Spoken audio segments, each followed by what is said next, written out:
Hello guys, welcome back to my channel. வீடியோக்குள்ளே போகிறதுக்கு முன்னாடி மறக்காம இந்த வீடியோக்கு ஒரு லைக் போட்டுருங்க. லாஸ்ட் பார்ட்டில் நம்ம ஹீரோயினிக்கு அந்த அமத்தோ மெசேஜ் பண்ணி உடனே கார்டனுக்கு வா அப்படின்னு கூப்பிட்டுருப்பான். அதனால இவளும் புருஷன் தூங்கினதுக்கப்புறம் இங்கேருந்து போயிடுவா. பட் அவன் தூங்கலை. இந்த நேரத்தில் இவன் எங்கே கிளம்பி போறா அப்படின்னு நம்ம காலைல பார்த்த மெசேஜ் அதுக்காக தான் போயிருக்காளா அப்படிங்கிற மாதிரி சொல்லிட்டு இவனும் பின்னாடியே போய் பார்க்குறான்.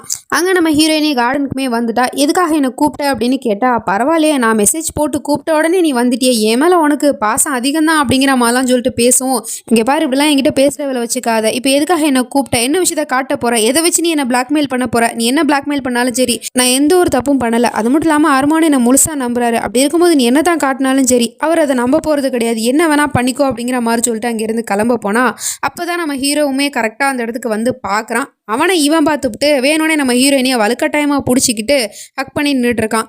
அதை பார்த்துட்டு நம்ம ஹீரோ இங்கே தப்பாக நினச்சிக்கிட்டான். அப்போ இவன் யார், இவன் ஒரு வேளை நம்ம ஹீரோயினோட பாய் ஃப்ரெண்டாக இருக்குமோ அப்படிங்கிற மாதிரி சொல்லிட்டு வேறு அவன் யோசிச்சுட்டு இருக்கான். அந்த பக்கம் திரும்பி இருக்கிறதுனால முகம் யாருங்கிறது தெரியல.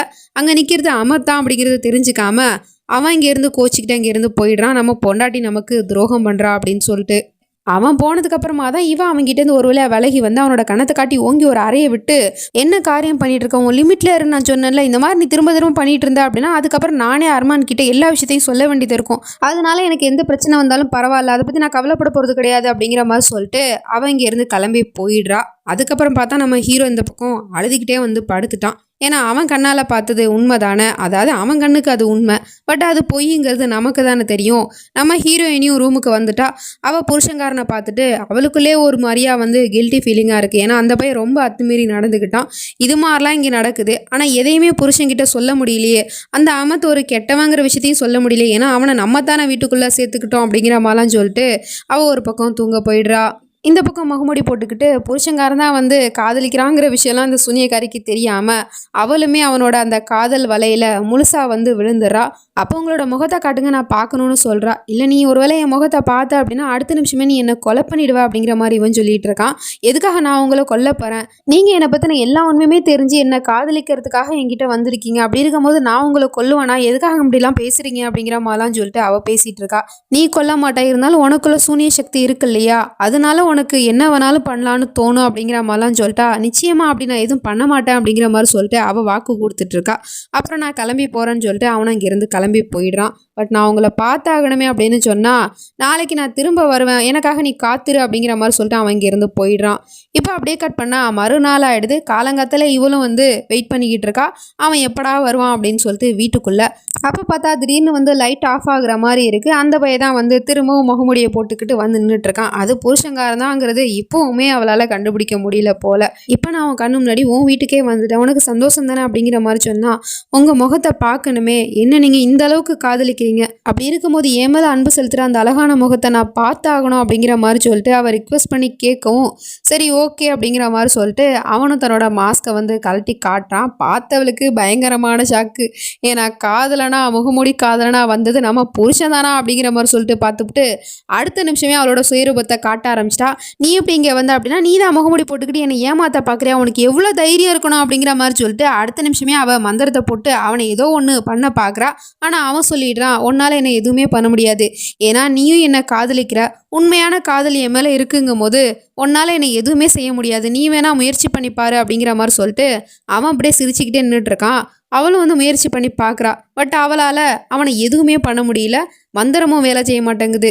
அவன் சொல்கிறான், உன்னோட இந்த சூனிய சக்தியை விட இந்த உலகத்திலே ரொம்ப சக்தி வாய்ந்தது காதலோட சக்தி தான், அதனால் உன்னால் என்னை எதுவுமே பண்ண முடியாது, ஏன்னா நீயும் என்னை காதலிக்கிறல அப்படிங்கிற மாதிரி சொல்லிட்டு இருக்கான். இவளுக்கு ஒன்றுமே புரியல, என்னதான் நடக்குது அப்படிங்கிற மாதிரி பார்த்துட்ருக்கா.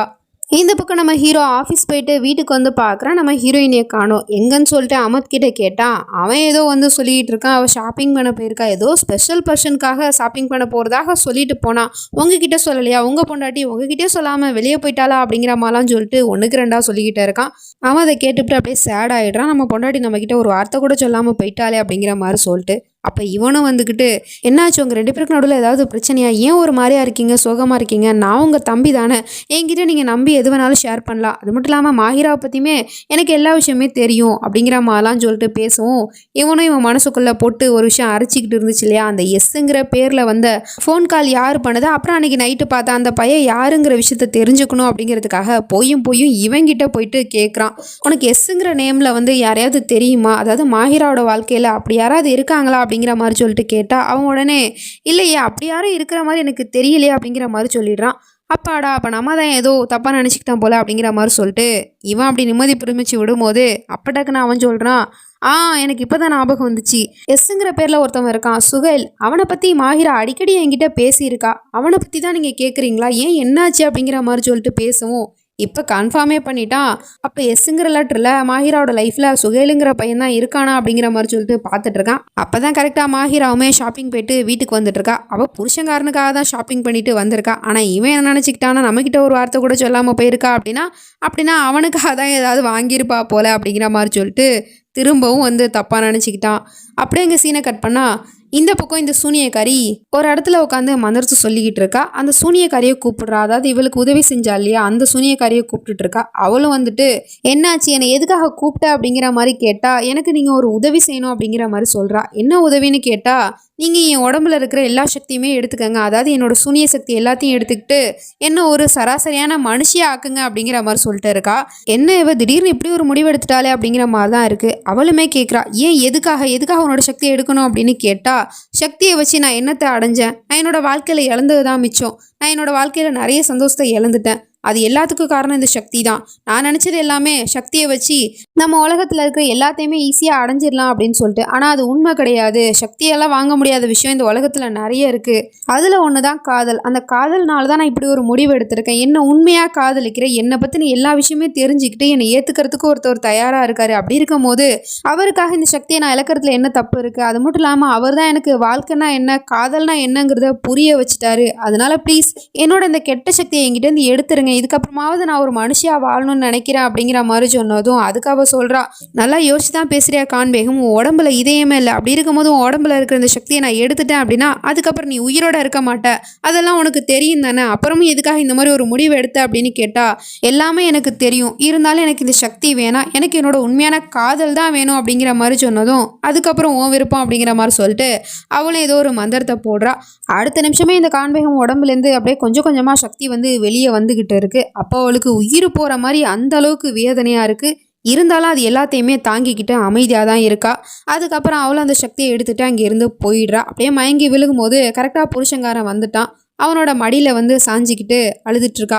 அவங்கள மாதிரி ஒரு புருஷன் கிடைக்கிறதுக்கு நான் உண்மையிலே கொடுத்து வச்சுருக்கணும், இருந்தாலும் நான் அவங்கள நிறையவே கஷ்டப்படுத்திட்டேன், அதுக்கு என்ன மன்னிச்சிருங்க அப்படிங்கிற மாதிரி மன்னிப்பும் கேட்டு, நீங்கள் எனக்கு வாழ்க்கைனா என்னங்கிறத புரிய வச்சுட்டீங்க, நீங்கள் எனக்கு உண்மையான காதலை கொடுத்துட்டீங்க, அதுக்கு ரொம்ப நன்றி அப்படிங்கிற மாதிரி சொன்னால் அதுக்கு அவன் கேட்குறான், எதுக்காக சனம் நீ இப்படி ஒரு முடிவு எடுத்த, நீ இந்த மாதிரி பண்ணதுனால உன்னோட உயிரை போயிடும் தானே அப்படிங்கிற மாதிரி சொன்னால், அதை பற்றி எனக்கு கவலை இல்லை, என் மேலே அன்பா பாசமாக எனக்காக ஒரு ஜீவன் இந்த உலகத்தில் வாழுதுன்னா அது நீங்கள் தானே, உங்களுக்காக நான் எதையும் இழக்கிறதுக்கு தயாரா அப்படிங்கிற மாதிரி சொல்லிட்டு இப்போ தான் நம்ம கான்பேகம் ஒரு வழியாக திருந்தி ஒரு நல்ல மனுஷியாக வந்து வாழ ஆரம்பிச்சிட்டா.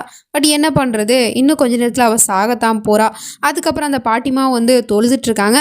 பக்கத்தில் இவளுமே போயிட்டு முதல் முறையாக தன்னோட சக்தியெல்லாம் இழந்துட்டு ஒரு சராசரி மனுஷியாக அல்லா முன்னாடி சரணடைஞ்சிட்டு அவர்கிட்ட கையேந்தி வந்து மன்னிப்பு கேட்டுட்ருக்கா.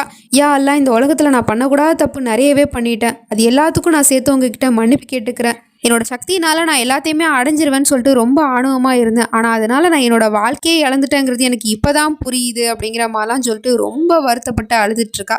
அது மட்டும் இல்லாமல் அங்கே இருக்கிற பாட்டிமாக்கிட்டேயுமே வந்து மன்னிப்பு கேட்குறா. நான் அவங்கக்கிட்டேயுமே வந்து ரொம்ப மோசமாக நடந்துக்கிட்டேன், என்னை மன்னிச்சிருங்க அப்படிங்கிற மாதிரி சொன்னால், என்கிட்ட எதுக்காகமா நீ மன்னிப்பு கேட்குற, அல்லாஹ்கிட்ட மன்னிப்பு கேட்டல்ல, நீ பண்ண தப்பை உணர்ந்து படைச்சவங்கிட்டே நீ மன்னிப்பு கேட்டிருக்க அப்படிங்கும் போது அப்போ நான் யாருமா உன்னை மன்னிக்கிறதுக்கு, அவனும் உன்னை மன்னிச்சிருவான் அப்படின்னு சொன்னால், இல்லை நான் இன்னொருத்தவங்ககிட்டேயுமே மன்னிப்பு கேட்கணும், என்கிட்ட ரொம்ப நேரம் இல்லை அப்படிங்கிற மாதிரி சொல்லிட்டு இருக்கா. யாரை பற்றி பேசுகிறான்னு தெரில, வெயிட் பண்ணி தான் பார்க்கணும். நெக்ஸ்ட் நினச்சி நம்ம அடுத்த பாட்டில் பார்த்து தெரிஞ்சுப்போம். அது வரைக்கும் பை ஃப்ரெண்ட்ஸ்.